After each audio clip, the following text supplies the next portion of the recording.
नमस्कार दोस्तों, आप देख रहे हैं राजनीति तंत्र। आपका बहुत बहुत स्वागत है। आज बात करेंगे कि आज 23 नवंबर है। आज वोटिंग का रिजल्ट जारी हो रहा है और यहाँ पर जैसे कि महाराष्ट्र की बात करें तो महाराष्ट्र में सबसे ज़्यादा बीजेपी की बढ़त हुई दिखाई दे रही है। बीजेपी सरकार बन सकती है महाराष्ट्र के अंदर।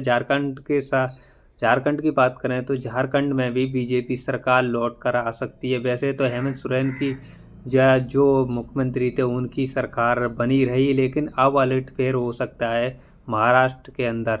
जो झारखंड के अंदर दोनों जगह बीजेपी की सरकार बन सकती है। एनडीए अलायंस और एनडीए अलायंस के बीच की लड़ाई थी। महाराष्ट्र में एनडीए अलायंस ही जीतते दिखाई दे रहा है।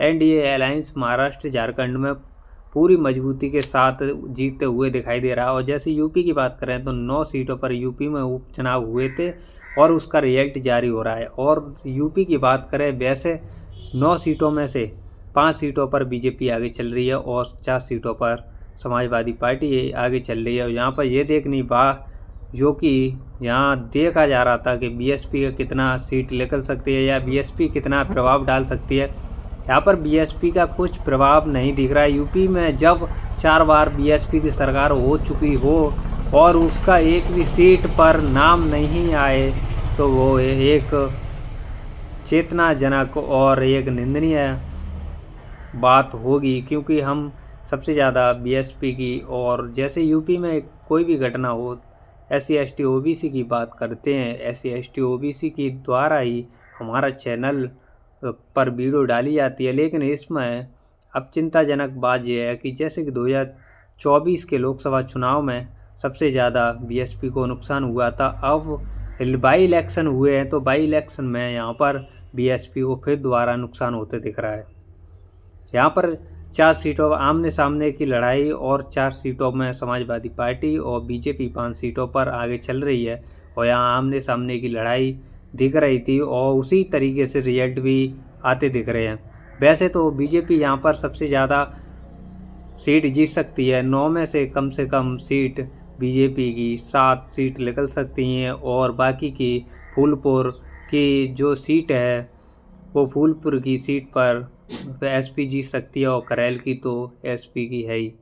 समाजवादी पार्टी की जो कि सीट करेल वो तो एक परंपरागत सीट मानी जाती है। इस पर अनुदेश यादव को उतारा था बीजेपी ने, लेकिन वो पीछे चल रहे हैं। तेज प्रताप सिंह यादव आगे चल रहे हैं।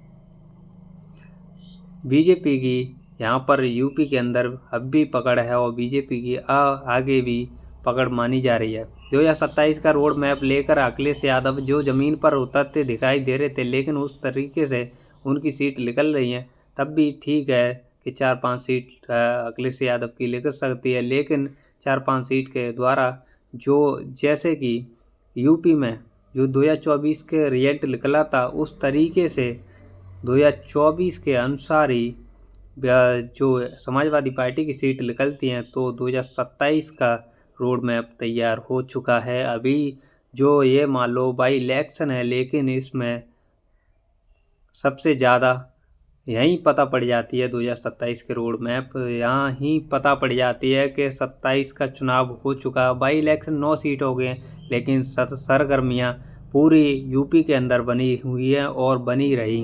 रिजल्ट में सबसे ज़्यादा बीजेपी को नुकसान होते दिख रहा है, क्योंकि 9 सीटों में बीजेपी जीती थी।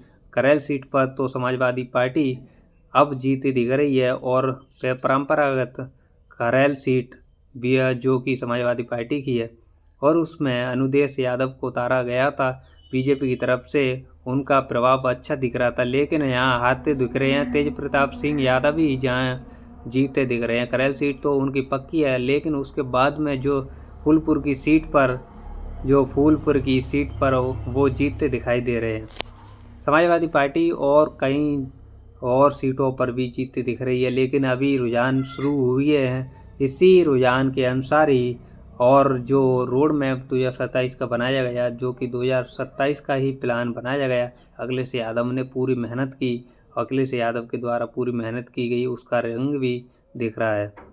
समाजवादी पार्टी 4 भी सीट जीतती है तो 2027 में उनकी सरकार का जो कि सरकार के नज़दीकी पहुंचने में समाजवादी पार्टी कामयाब होगी, क्योंकि जब बीएसपी की यहाँ पर एक भी सीट नहीं निकलती है तो बीएसपी का जनाधार खत्म हो चुका है। और ऐसे में चंद्रशेखर आज़ाद का भी जनाधार यहाँ पर अब देखना होगा। चंद्रशेखर आज़ाद ने जितनी भी यहाँ पर प्रचार कैंपेन की उस तरीके से अब चंद्रशेखर आज़ाद की कितनी सीट निकलती हैं। चंद्रशेखर आज़ाद की एक भी सीट निकलती है तो 2027 में चंद्रशेखर आज़ाद बीएसपी से मजबूत होंगे। पल पल की अपडेट देने के लिए आप हमारे चैनल को सब्सक्राइब कर लें।